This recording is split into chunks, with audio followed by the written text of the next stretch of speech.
And what do you like most about the IPSC shooting sports? I'd say the diversity. You never know what you're getting into.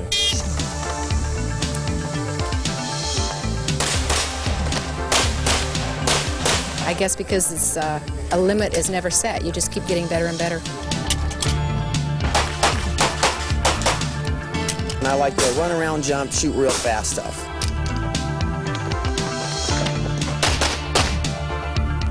It's a natural high that I don't think I've gotten on anything else that I've ever tried, including the martial arts. So plus you don't get beat up out here.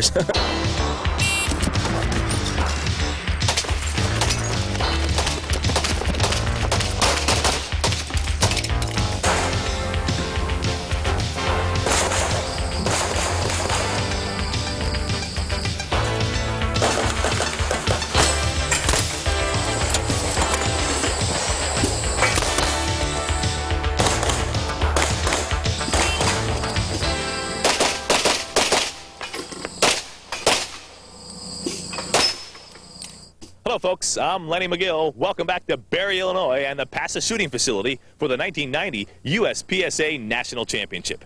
1990 is the year of the professional shooter. Several shooters are now able to command yearly contracts from major sponsors worth between $40,000 and $150,000 a year. Now, along with these contracts come uniforms, and in this year's program, you'll see the best shooters in the world sporting their team's colors. Shooters like Jerry Barnhart, who recently signed a multi-year contract as Colt Firearms' first professional shooter.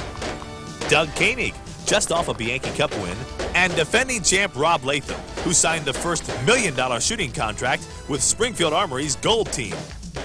J. Michael Plaxco and Brian Enos, who both defected from Springfield to shoot with Team Smith & Wesson. Michael Voigt with Team Safariland. And Frank Garcia with Springfield Armory's Blue Team. So stay with us because the IPSC action is fast and furious as the 1990 USPSA National Championship gets underway.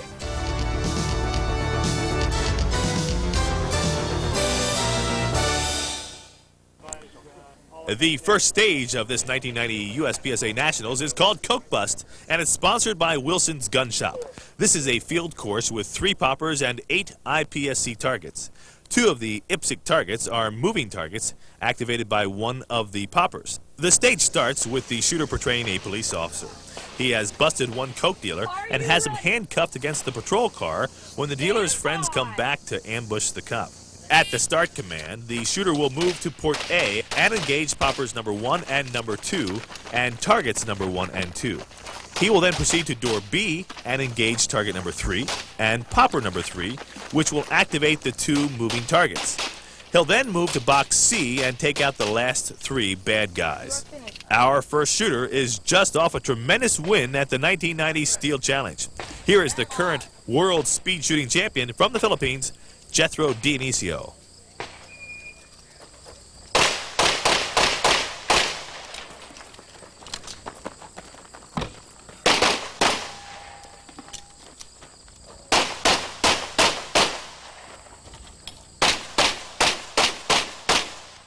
Jethro Dionisio shows he can shoot IPSC with a hit factor of 5.31. Our next shooter is Doug Boykin.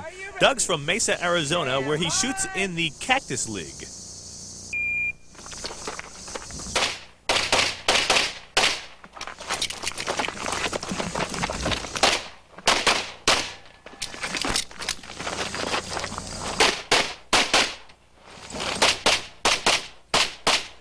Doug Boykin finishes with a nice run as he turns around that corner to see if he had any misses on that moving target. His hit factor, 5.31. Our next shooter is one of the better women shooters here in the circuit, BJ Ratliff. BJ shooting with the Team Springfield Armory.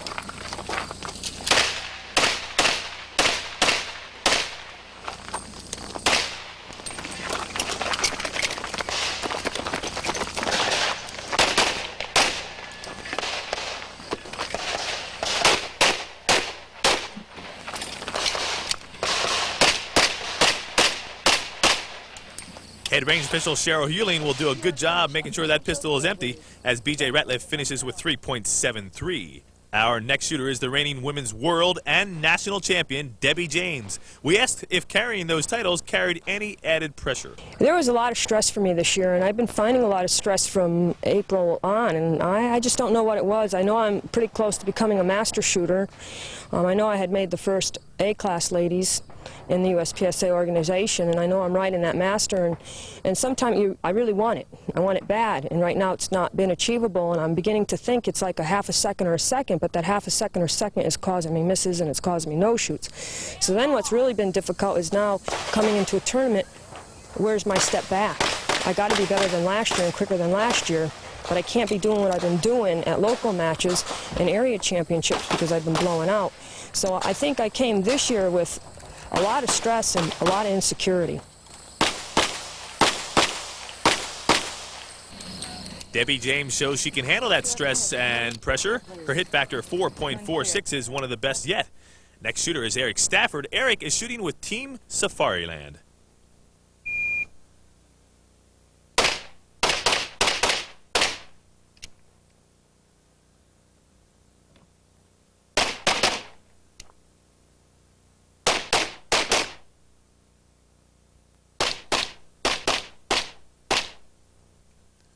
Eric Stafford finishes up with a very good time and a good hit factor of 4.69. Our next shooter is Norjean Jung. Norjean's married to Ron, who is the director of Shooting Sports Alliance up in Long Beach, California.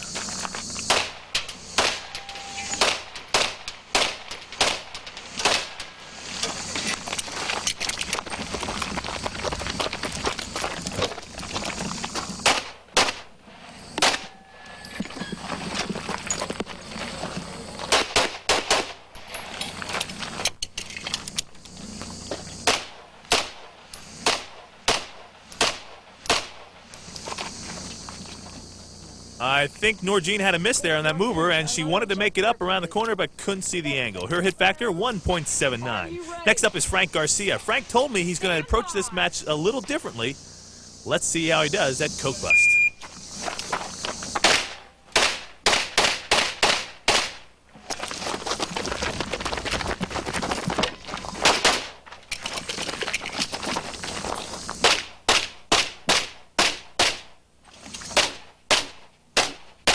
As you saw, Frank shot the popper on the mover from the front box and then let the mover slide and came around the corner to pick up those shots, though I don't think it helped him at all because Frank is one of the better shooters. He finishes with a hit factor of 3.16. Now here's Shirley Hamilton.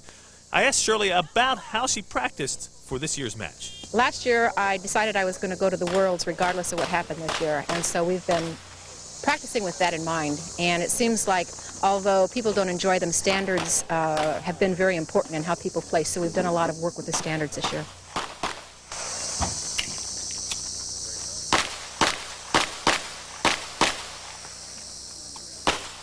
Shirley Hamilton reaches around that corner to pick up a shot and finishes with the same hit factor as Frank Garcia, 3.16.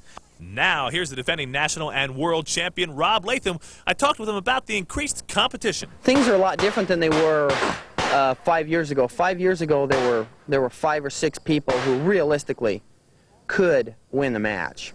Now you've got, I would guess, somewhere in 17 to 18 people who can win the match. And on any given stage now, there are probably 25 people who could win the stage. So shooting skill level across the board is raised tremendously. There is no longer this huge jump from, the hero squad. In the past, every stage win came out of this squad, and that's no longer true. Sometimes we don't win half the stages anymore because there are a lot of good shooters now. And all this shows is that the game is growing up, that there are enough people involved that the skill level is now high across the board instead of a few peaks. We've got a lot of good shooters, and this is excellent. The crowd likes it as Rob finishes with the fastest time so far and the best hit factor, 5.69. Now, here's Jerry Barnhart. 2 things are different. One, he's shooting with a scope, and he's the first shooter to sign with Colt Firearms. They're an excellent company to work for. There's a lot of good people up there. They're going to have a very aggressive program in the years to come here. And I'm the first member of Team Colt. There'll be, I'm not really sure how many members are going to be on there, but it's a good company, and I'm proud to go out and represent them. That Tasco sure seemed to help Jerry as he starts off the match by winning the Wilson's Gun Shop Coke Bus stage. Rick Byfield came in second. Butch Dominique is third. Fourth goes to defending national champ Rob Latham, and John Benton is fifth. The stage from hell has returned to play havoc with the shooters again this year. House of Horrors, as it's called, is sponsored by Smith & Wesson. This is a fixed-time speed shoot with 10 disappearing targets and 1 popper. All of the targets, which are controlled by a computer, will appear for a short moment and then disappear. Our first shooter is one half of the Smith & Alexander pistol accessory firm. Here's Steve Alexander.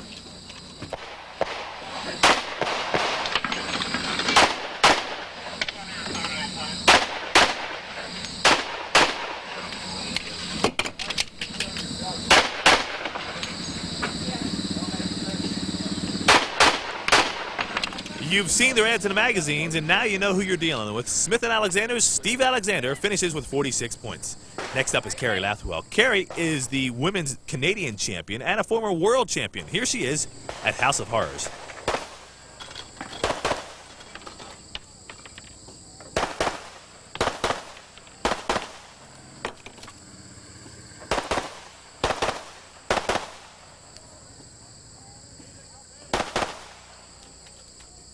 This is a very difficult match, but Carrie handles it well. 64 points.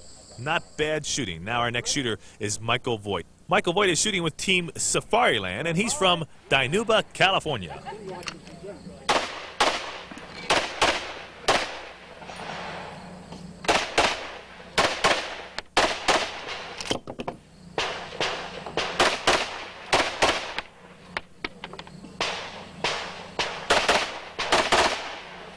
Did his gun go full auto, or is he just real fast with that trigger? He finishes up with 65 points. Our next shooter is a man who's been shooting competition pistols since it all began, Tom Campbell with Team Smith & Wesson.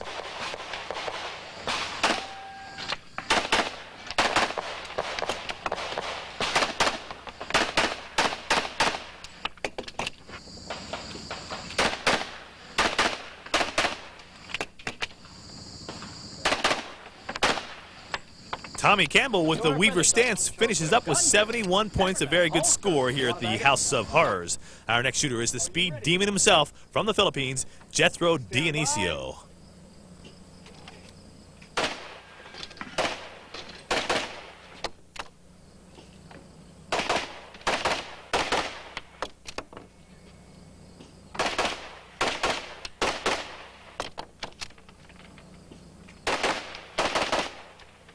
Jethro had a little trouble at the front of this match, but he manages to finish with a very good score, 78 points, as he got his act together. Now our next shooter, Jerry Barnhart, as you see a good shot at his Colt logo on the back of that new uniform.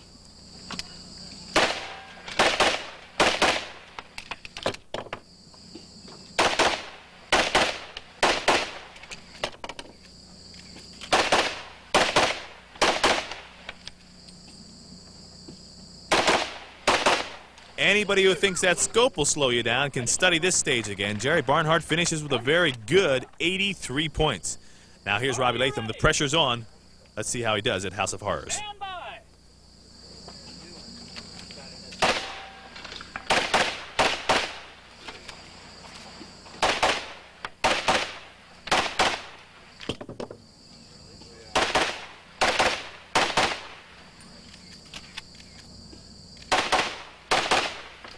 Robbie Latham blazes through the House of Horrors stage with a score of 94 out of a possible 105 points. Todd Jarrett came in second, Jerry Barnhart in third place. In fourth, Paul Barrett. And fifth goes to Ted Bonnet. After 2 stages have been completed, Robbie Latham has taken the lead for the overall championship. Todd Jarrett is in second, Jerry Barnhart has fallen to third, Ted Bonnet is in fourth, and Jethro Dionisio is in fifth place. But it is still really early in the match, so stay tuned as we continue with the 1990 USPSA National Championships. Okay, so you're out in the range all day. Your magazines get all dusty and dirty. How do you clean them out without taking them apart? Jerry's got the answer. Jerry, what is it? Mag brush. How's it work? Cleans your magazines without taking them apart. If you drop them in the sand, you can clean them up, go to the next stage, load them up. Or you can take them apart as well and clean them up when they're apart. It also works just as well in the mag well of a gun. or while it's apart, you can clean the top, polish the feed ramp. It works very well in all parts of the gun. That's a real hard place to get to. Usually when everybody cleans their gun, you usually stick the rag down there or something like that. They try an old toothbrush or a piece of rag, but this is the answer to all you need right here. How do you go about getting one? How much do they cost, and what can I do to get one? It's $4.95, and you send to me, Jerry Steffen, 11 Oak Place, Selden, New York, 11784. Also available in a phosphor bronze and a wool swab. It's now time to visit Cafe Dangerous, sponsored by CP Bullets.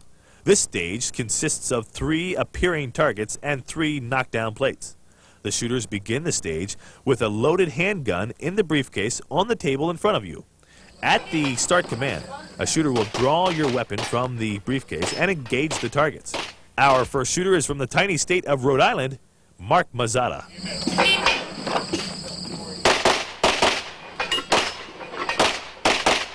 Mark Mazzata shoots this course very well. His hit factor is 6.13. Now, next up is the man who won the NRA Bianchi Cup in 1990, Doug Koenig.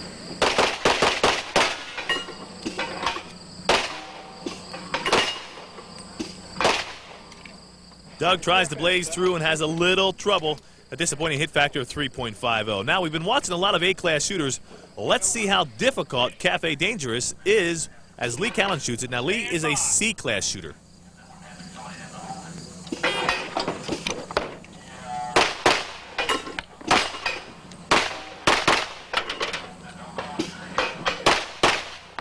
Those targets appear and disappear very quickly. Lee Callan finishes with 2.65 hit factor. Next up, Jerry Micklick. Jerry is the man with the revolver. Watch his reloads here. Time is 6.51.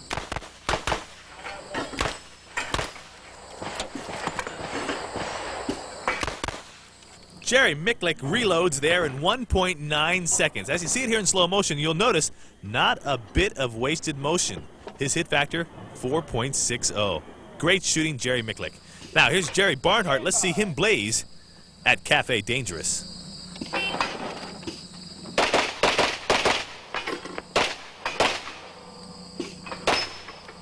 Jerry almost makes it all the way through on those first 3 targets, but he came back to pick up a shot. His hit factor is the best so far, 6.19. This match is going to be between these 2 guys.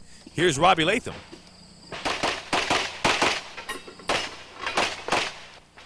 Robbie Latham completes Cafe Dangerous with a very good run and a hit factor of 7.36. Now that gives him 4th place in this stage. Arndt Magmeyer comes in first. Todd Jarrett is in second. Jeff Chambelt is in third, and 5th place goes to Rick Byfield. Our next stage is the last speed shoot of the match, Low Rollers, sponsored by Winchester. Now this stage has 6 partially concealed targets with 3 on each side of the barricade. The shooter will start on either side and engage the targets on that side only. Then move to the other side and engage the remaining 3 targets. The shooter must make a mandatory reload while changing sides. Our first shooter, Greg Miller.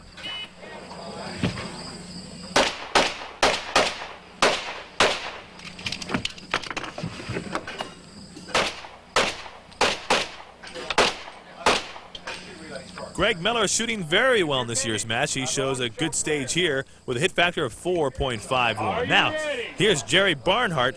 Watch Jerry as he goes prone on the far side.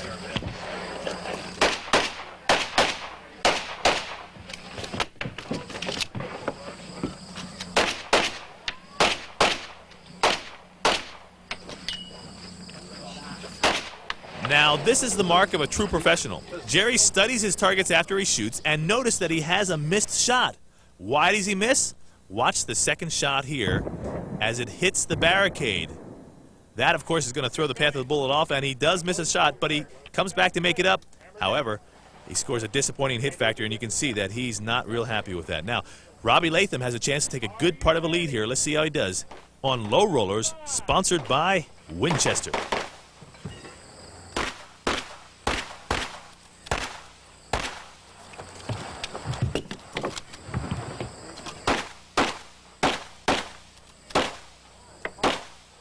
Rob is very deliberate on those long shots there and takes a little bit extra time, but his factors out with 3.99.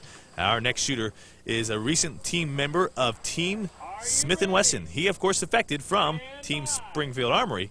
Here he is at low rollers.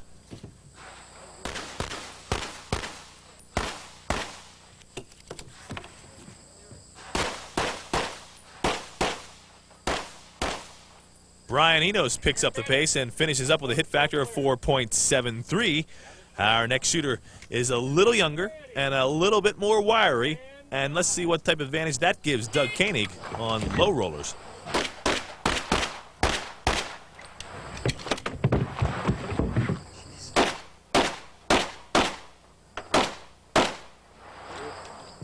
The 1990 Bianchi Cup champion Doug Koenig comes through with a great run. His score of 4.94 gives him first place in the Winchester low roller stage. Arndt Magmeyer, the Steel Challenge second place finisher, is in second place here. Brian Enos drops to third, Jim Griggs is fourth, and Ted Bonnet is fifth. So after 4 stages, the overall standings have remained exactly the same. Rob Leatham has kept the lead in the race for the overall championships. Todd Jarrett is in second. Jerry Barnhart has fallen to third. Ted Bonnet is in fourth, and Jethro Dionisio is in fifth place. Several of the shooters have mentioned that this championship is one of the most difficult matches they have ever shot. We asked some of the shooters what they thought of the 1990 USPSA Nationals. The courses here, I think these are a little bit harder than the 1986 Dallas Nationals. And up to that point, I always thought that was the hardest IPSC match I've ever shot in my life. This has set a new record by me. You know. Difficult. Yes, sir, absolutely. You know, there's just little sliver shots out at 30 yards. Everything is coated with no shoots. The shooting is just very, very hard shooting, you know. It's been a real challenge. A lot tougher than I expected, but a lot more fun. It's just too hard, basically. You get probably 75% of the shooters here, okay, are not A or master class. And for them to come out here and shoot a match like this, I think it's extremely discouraging for them, okay? I mean, it's not that I don't mind it so much, it's just that I don't really think it's that great for the sport. Now, with a couple hard stages, yes, but not a whole match. Well, this is certainly one of the most challenging matches. Did you design it to be challenging and unforgiving? We design all the national championships to be challenging. We also try to test everybody's ability for everything. Close, fast shooting, mid-range shooting, and long-range shooting are all items that we're trying to test here. Ability to move and shoot from different positions. It's really probably one of the best rounded nationals that we've had in quite a while. The shooters have now taken a job as a clerk in a check-cashing business in our next stage, the Exchange, sponsored by Safariland. As the luck of our competitor would have it, he gets held up on his very first day at work. So at the start command, the shooter will push the money bags towards the bad guys and draw his weapon. He will engage poppers number 1 and number 2, which will cause targets number 1 and number 2 to appear. Then he'll move to the door and engage the 2 targets and the 2 poppers. He should try to do this without hitting the no-shoot popper in the middle there. Then move to the far corner and engage the 2 poppers, which will make the final 2 targets appear. Our first shooter is Arndt Magmeyer, who recently finished in second place at the 1990 Steel Challenge.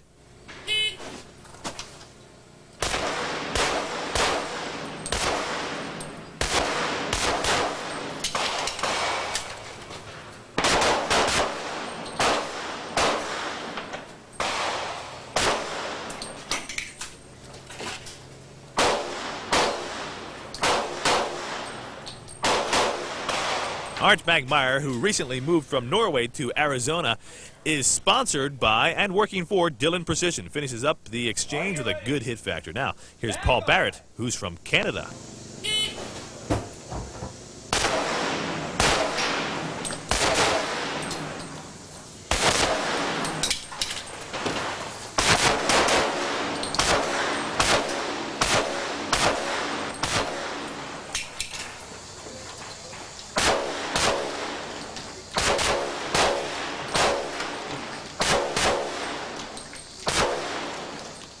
Paul doesn't look too happy with that run. His hit factor 2.30. I know he's a good shooter, and I know he can do much better than that. Now, speaking of Canada, here's Matt McLaren. Matt won the Miller Invitational. He's from Nova Scotia.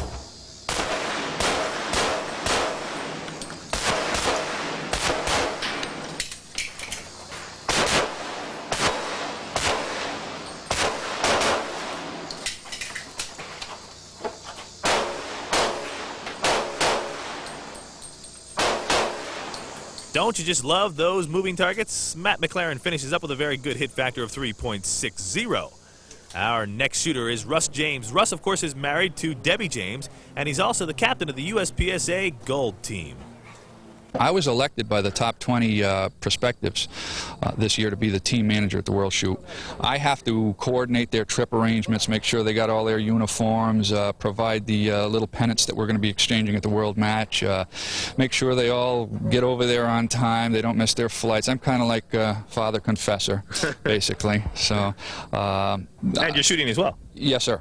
Yeah, the U.S. team manager traditionally leads off the squad like I did here at the Nationals this year in the Super Squad. Kind of broke in on that, I guess. Yeah, exactly. So I'm the guinea pig. You know, a lot of times they'll have some intricate moving courses where there's a lot of movers and little obstacles to negotiate. So the Super Squad will sit back and watch me go through it. And as I am a master, they can kind of rate what they can do on that particular stage by the way I negotiate that stage. So I always go first. Well, that's kind of fun. Yeah, well, yeah, it's over quick. Russell James had a jam there at that first position, and that, of course, affected his time and his overall hit factor, which is 3.44. Now, here's our first look at J. Michael Plaxco. Plaxco, of course, is shooting for Team Smith & Wesson. He's one of the guys you look for to be in the top 10.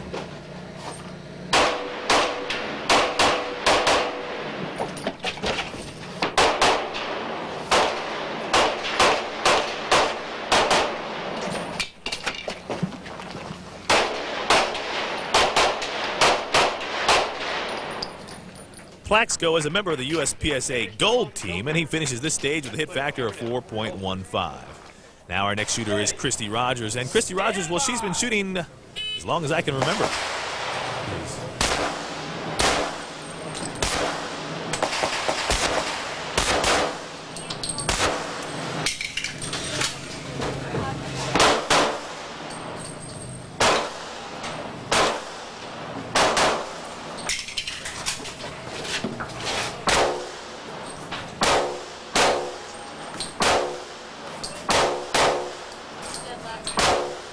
Christy Rogers is one of the most consistent shooters on the circuit, and she certainly enjoys the sport. In fact, she won the women's championship of the 1990 NRA Bianchi Cup. Next up is the returning national champion, Debbie James.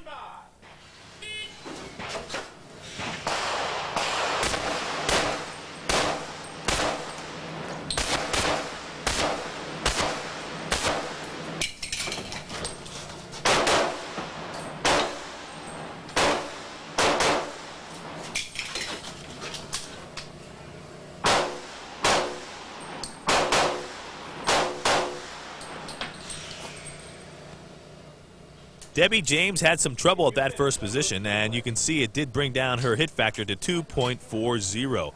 Not really up to par. Now let's compare Carrie Lathwell at the Exchange here in the 1990 USPSA Nationals.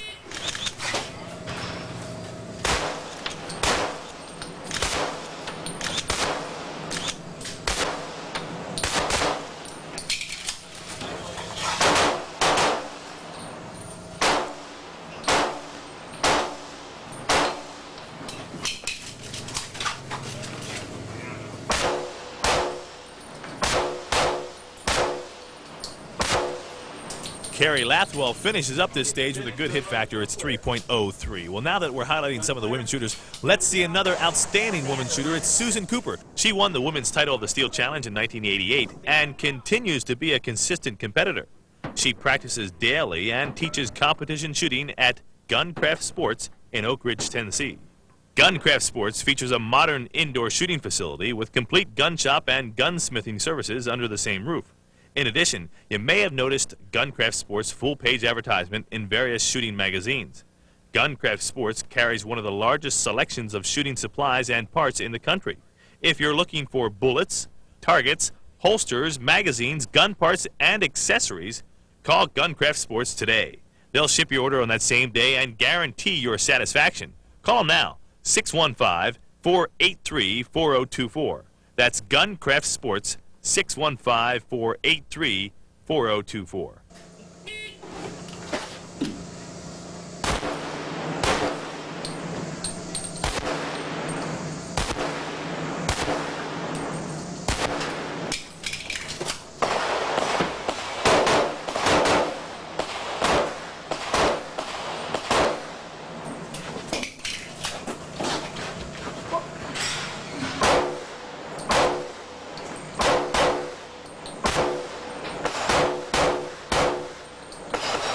Susan Cooper is also shooting with a scope this year. Her hit factor finishes out at 2.70.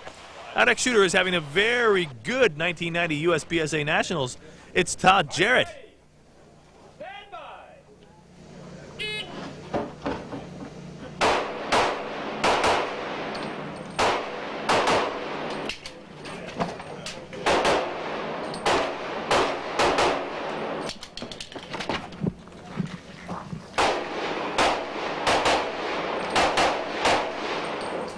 Good stage for Todd Jarrett and an excellent hit factor of 4.24. As Leatham said, the competition is getting better from all different angles. Now let's see how Robbie does at the Exchange, sponsored by Safariland.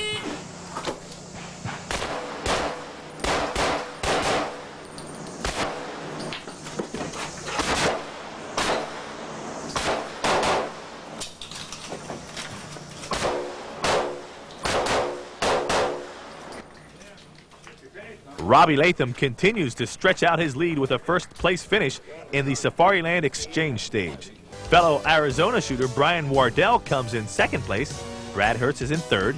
Jethro Dionisio was in fourth. And Mark Sennett is in fifth place. Our next stage is called the Slot Match, sponsored by Chip McCormick Performance Supply.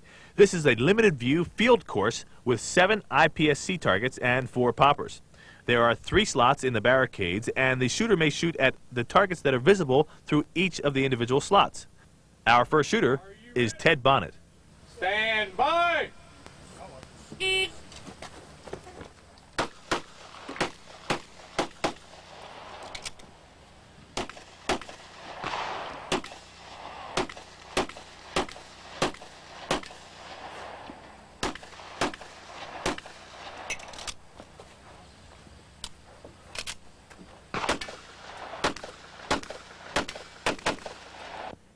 Ted Bonnet finishes up with a disappointing 2.66 hit factor here at the Slot Match sponsored by Chip McCormick. Our next shooter is Cal Ehrlich. You know, Cal's a very good IPSC shooter. In fact, he's on the USPSA Silver team, the men's team. But did you know that Cal is also one of the best fast draw shooters in the world? Here he is at some footage we got in the Reno International Fast Draw Competition. Cal takes about all 5 shots he's got in that chamber. And here's his second run. There, that's more like Cal Ehrlich, 0.377 seconds. Excellent shot, Cal. Cal's a very good fast draw shooter. He's been shooting fast draw for many years. Now that could be a new world record. He's got to back that up with a 0.355 seconds. Let's see if he can back that world record up. Oops, no, not there. One more try. Fast draw is a lot of fun, but now we're back to live IPSC action.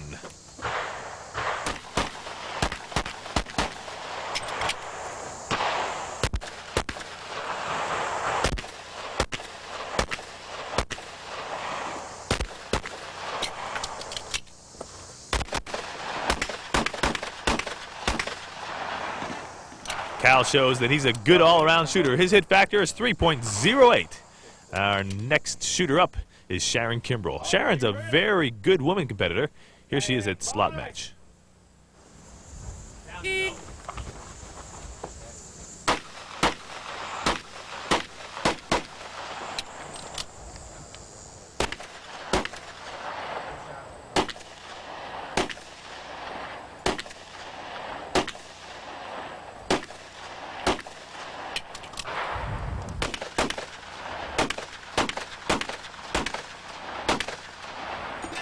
Sharon Kimbrell shows excellent form and a good hit factor, 3.34. Next up is Smith & Wesson's only signed woman shooter and the lady who won the 1990 Steel Challenge, Judy Woolley.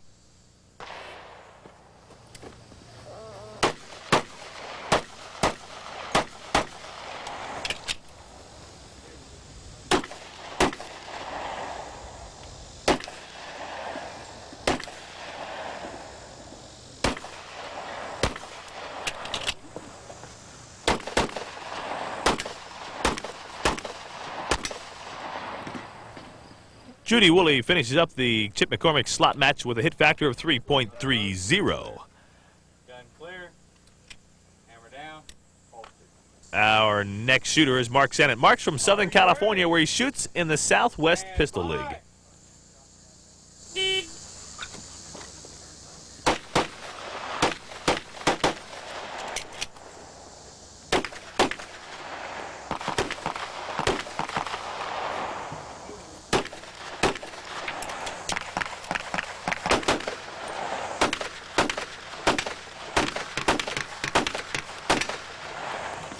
Mark Sennett picks up the pace a little bit and comes in with a good hit factor of 3.81.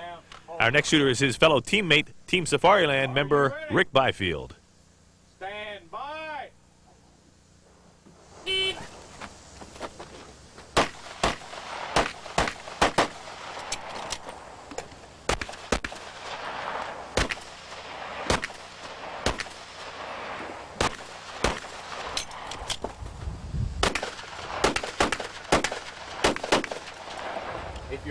Rick Byfield has a very good run. His hit factor comes out to 4.41.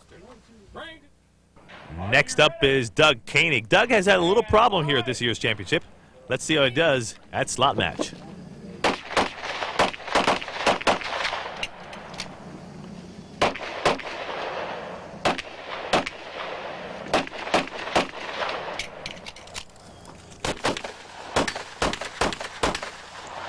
Doug Koenig seems to be looking only forward here in this match. The crowd likes that run as fast as so far, and the best hit factor we've seen of 5.26. Now here's Todd Jarrett. He's in the running in this year's championship. Let's see if he can put the pressure on at slot match.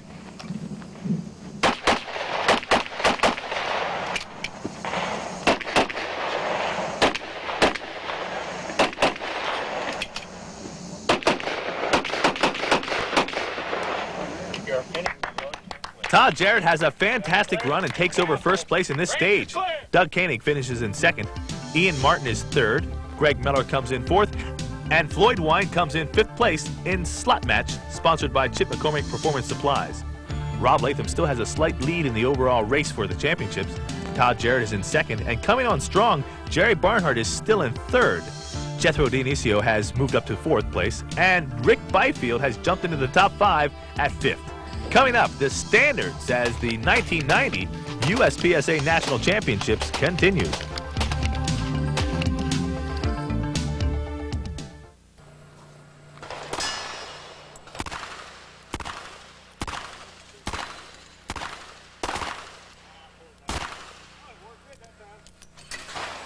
Cylinder closed. Every once in a while, something new and exciting comes along in the shooting industry, and I've got it with me right now. It's a 7-shot revolver. Now, here's the inventor, Jack Parisi. Jack, first of all, why and how did you invent something like this? We invented it because we felt it would be every revolver shooter's dream to have the extra shot. When every opportunity they get that they have a miss, they can pick up the miss, go back for an extra pin, an extra plate, or a better hit on IPSC. What kind of gun is it working on? It's based on a Smith & Wesson end frame, the 357 Magnum Model 27 or 28. And does it encumber any standard holsters, or do you have to remodify everything? Or let's see what that cylinder looks like a little bit. It's a 7-shot cylinder. It uses standard holsters. It's a 6-inch length. There's nothing new that has to be done to any other outside equipment. Okay, now what about like speed loaders or something like that for this type of gun? In our design, we've incorporated the Full Moon Clip speed loader to make it the fastest available speed loader on any revolver. All right, now they're available in what calibers then? 357 Magnum, 38 Special. Okay, now what kind of modifications have been done to this gun? This gun is the full comp model. We replaced the barrel. We have our new compensating system. It's got the underlug, the action job, round butt K-frame, bobbed hammer, combat trigger. It's got all the goodies you need to shoot your best scores possible. Well, we felt that the revolvers didn't get the right approach as far as compensators go, and we felt we needed to design something new, something that works, something that makes the revolver better than it already is. And we've done that. We've patented this design. We call it the interchangeable insert. We have supplied the tool for it. You just thread the insert out. That makes the chamber easy for cleaning so that it'll work at its optimal efficiency.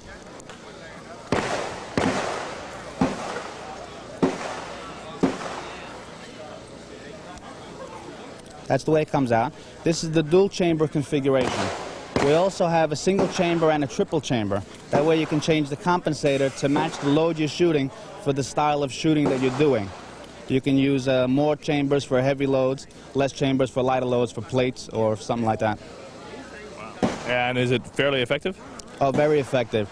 It eliminates muzzle jump, tremendously reduces recoil, and you can actually prove it to yourself. You can shoot the gun with the insert in place or without the insert the way it sits right now. If you shoot it this way, you'll have a vicious recoil. If you put this back in, it'll recoil straight back into the palm of your hand, making your sight acquisition from shot to shot as fast as possible. This is our carry version. It's the minigun. It's got the chop-down barrel, new front sight, the round grip, nice wood grip, the bobbed hammer, the combat trigger, 7-shooter fluted so it's a little lighter, and makes an ideal carry gun for personal protection. All right, now how would one go about getting a gun like this? You can place the order with us. We can supply the frame. We can build it on your gun, or we can supply the complete gun ready to go. All right, and what's an average cost for the 7-shot revolvers? The basic gun starts at $699.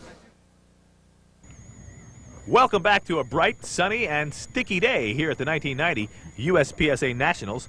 The weatherman has delivered a typical Midwestern summer, 95 degrees and 90% humidity, which makes it very uncomfortable and very difficult to shoot well. Our next stage is the required standards that has become a staple of consistency at the USPSA National Championships. It is a stage that can break you or make you because of the large number of points in this stage overall, 180 points together. This year, the match organizers have added hardcover to each target to make it a lot more difficult. The stage consists of 6 strings, which include standing, kneeling, and prone positions,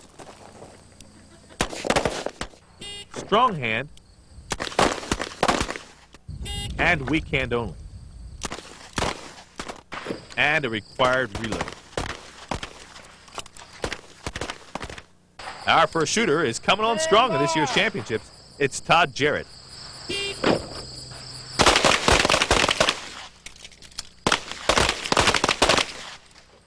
What kind of practice regimen have you put yourself through to get to this level of skill?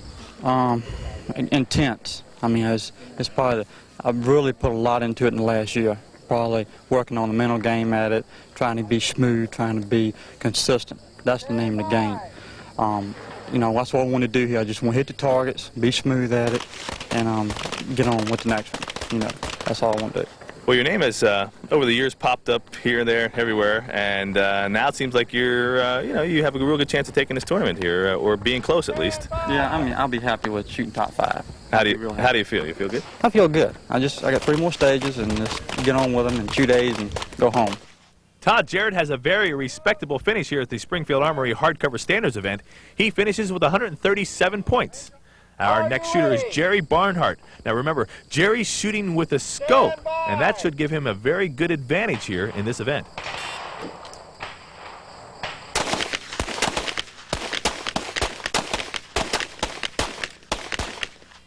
There's been some murmur in the crowd that maybe the scope is giving you some trouble.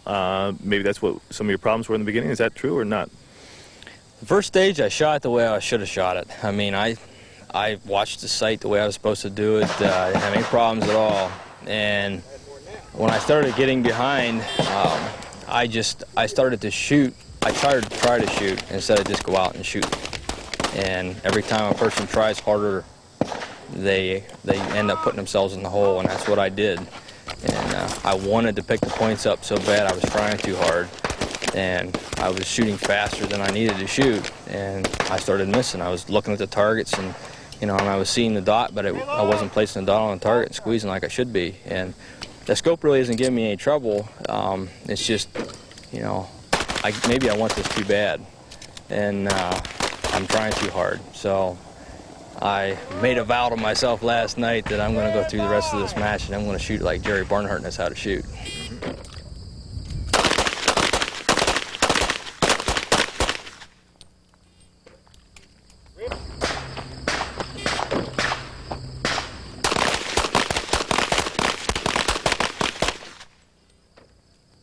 Jerry Barnhart uses that Tasco scope to its fullest extent in this stage and takes first place with 155 points in the Springfield Armory Hardcover Standards. Mike York came in second. Keith Hedman comes in third. Fourth goes to Matt McLaren, and Bruce Pyatt is in fifth place. The next stage, Chameleon, sponsored by Ernie Hill Leather, is aptly named since the stage will change depending on the tactics the shooter uses. It has 9 IPSC targets, of which 2 are turners, and there are 3 different positions to shoot from. The shooter can choose which position he wants to shoot first and which order he wants to shoot the targets. Our first shooter is Brian Enos.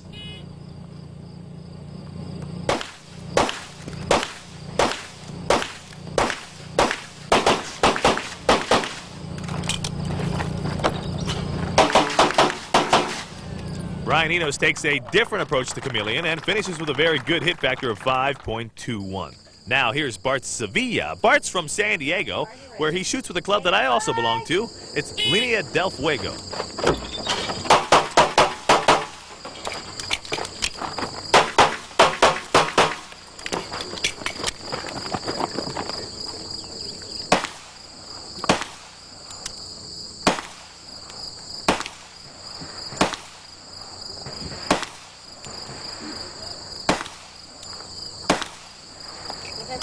Those headshots are 35 yards out, and if you think they're difficult, well, you're right. Bart finishes with a hit factor of 2.80. Next up is Paul Kazmarek at his turn in Chameleon.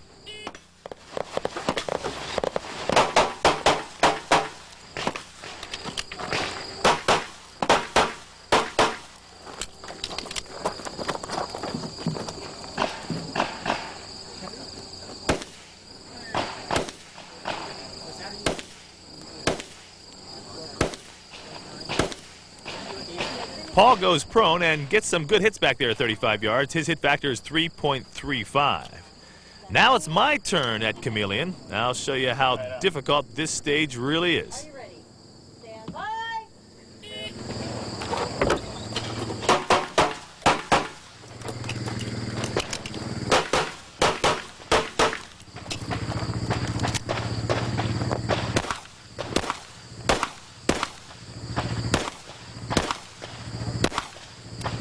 Well, I guess it's comforting to know that I wasn't the only one who missed one of those shots at 35 yards.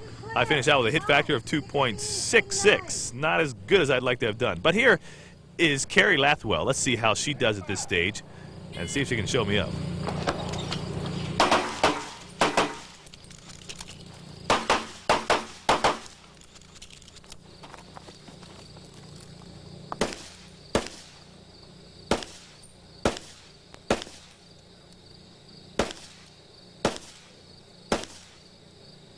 Well, Carrie teaches me a lesson there. Maybe I should have gone prone. She finishes out with a very good hit factor, 4.15.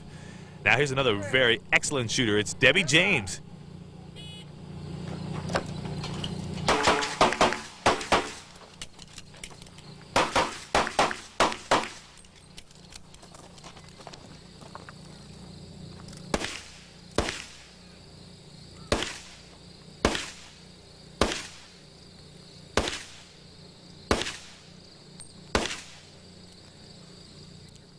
Debbie James also goes prone there at 35 yards, and it seems to help out.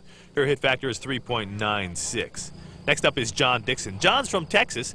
He's one of the better shooters in the country. You can see it's hot. He's got that towel on his neck, and let's see how he does.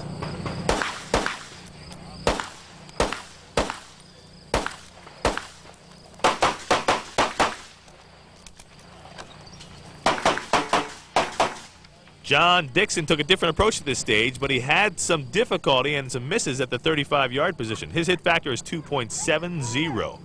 Now, here's Susan Cooper. Remember, she's shooting with a scope. She's one of the handful of shooters here this year shooting with a scope, but I tell you, next year, it's going to be a lot more.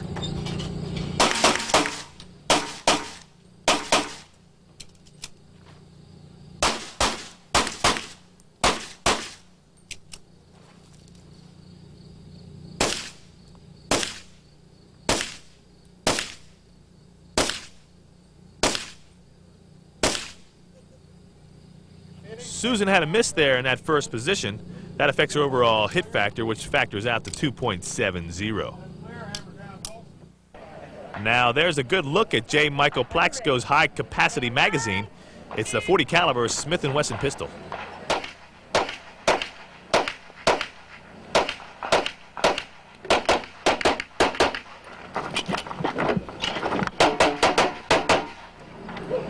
The crowd's going to like that, and I think J. Michael Plaxico's going to like that too, as it's one of the fastest times yet. Time, 12:51. He factors out with a hit factor of 5.44. Now, here's Christy Rogers. Stand by.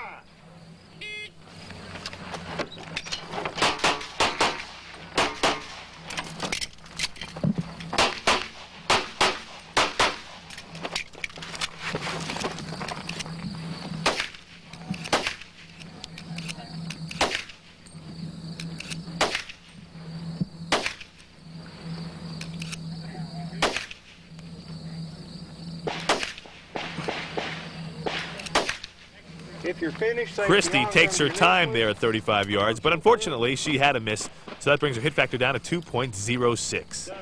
Now, next up is a man who has a chance to win it all. Let's see if the scope will help Jerry out at 35 yards.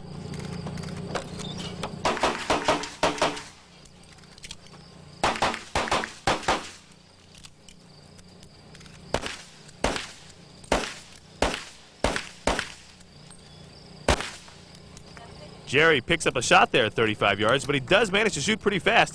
His hit factor is the best so far, 5.51. Now here's Mark Mazzata.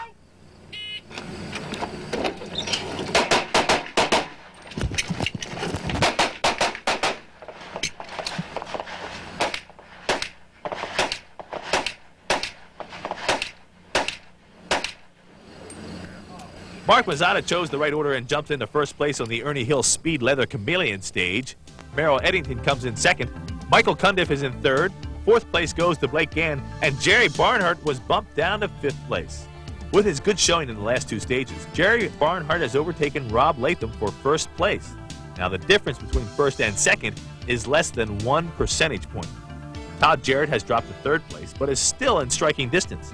Jethro Dionisio is still in fourth, and Arndt Magmeyer has come up to fifth place. With only one stage left, the championship trophy and prestige of being the USPSA national champion is up for grabs. Who will the champion be? We'll find out next. But first, let's check in with the USPSA president, Dave Stanford, and find out the state of the USPSA. Our membership is moving. We're improving in everything. The classification system, we had 7,000 and some odd people entered in the classification system right now. And we're membership increased by 2,500 members this current year up to this point in time. Wow. And that's a big increase in 1 year. Sport is growing, the membership is growing, and we're trying our best to keep up with it.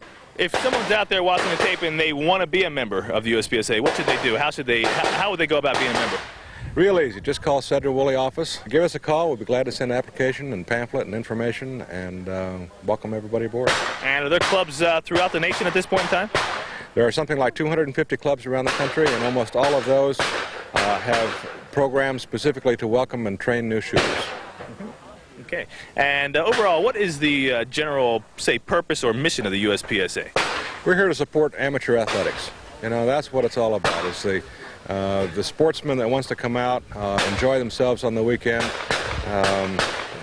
It's really a good, healthy amateur sport. This is one of the closest championships in recent years, and it all comes down to the last stage, the Temple of Boom, sponsored by Vic International. And what a stage to finish on. This stage consists of 6 IPSC targets and 9 poppers. At the start command, the shooter must climb the gate of the Temple of Boom. Now this acts as a holster test, and move to the window A. Knocking down Pepper Popper 1 will activate 2 targets. Pepper Poppers 2 and 3 and targets 3 and 4 will be shot from port B, the window right next to it.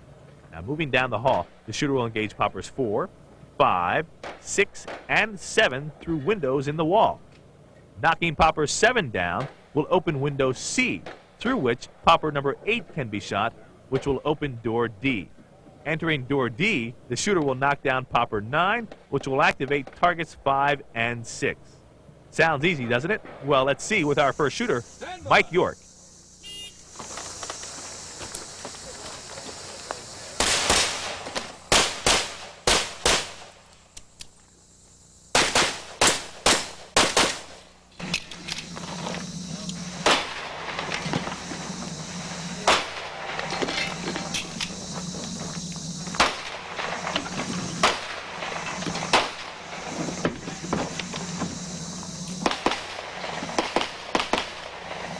Michael York, who's from Colorado Springs, is a relative newcomer to the sport, but he's having a very good national match.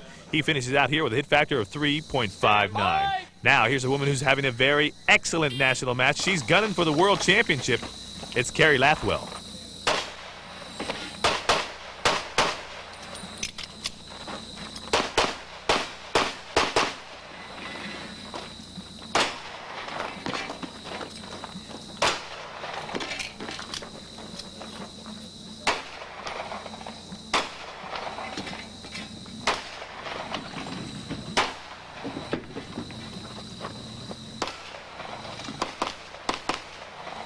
Carrie Lathwell works her way through the Temple of Boom and factors out with a hit factor of 3.35. That's going to put her in the top lady spot. If anybody's going to take it away from her, it's this woman right here, Debbie James.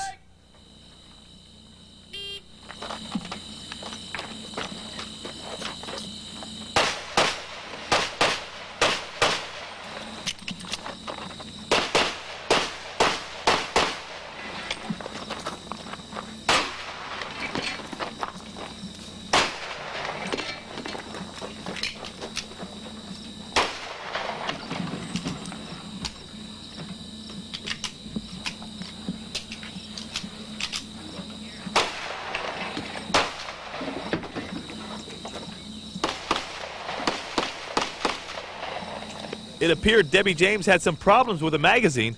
As we look at it back in slow motion, you can see she'll have a stovepipe here, and she goes for the clear, goes to drop the magazine, but then puts it back up. She told us later what the problem was. Whatever happened, I looked and I said, "You've got to be kidding. This is just incredible." What did it do for a moment? It half cycled. I'm leaving this. This is going in my trophy case. This is definitely going there. It's going in the prize chamber. Now from Debbie James to Kippy Boykin. Kippy is from Arizona, where she shoots in the Cactus League. With a good run here, she can make the women's gold team.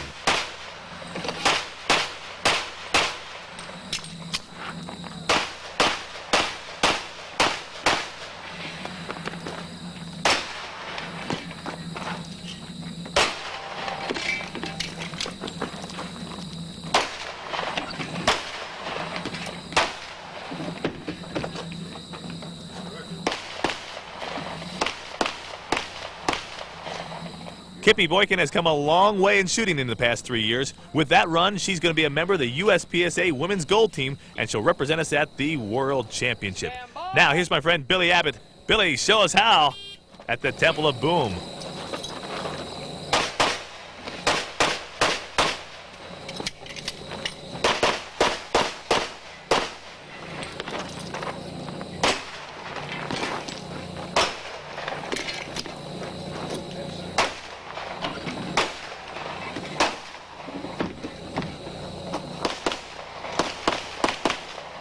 I think Billy Abbott's going to like that run. That's the fastest run we've seen so far with the best hit factor of 4.11. Now, here's Robbie Leatham. Robbie and Jerry Barnhart are running neck and neck in this year's championship.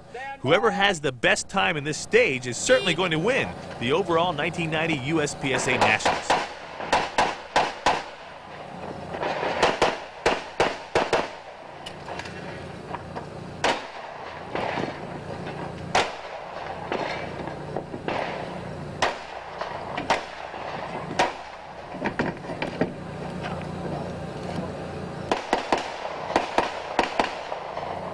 As you saw, Rob had some problems with the door opening.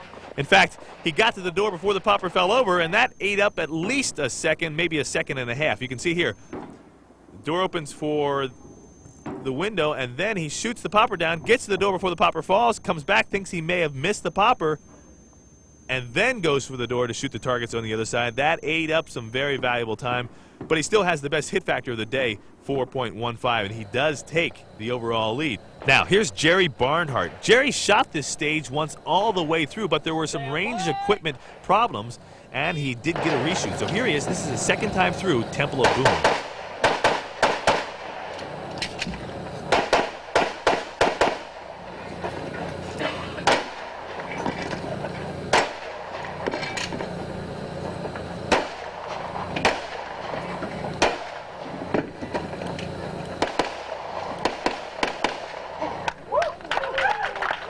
With that blazing run, Jerry Barnhart jumps ahead of Rob Leatham on stage 4.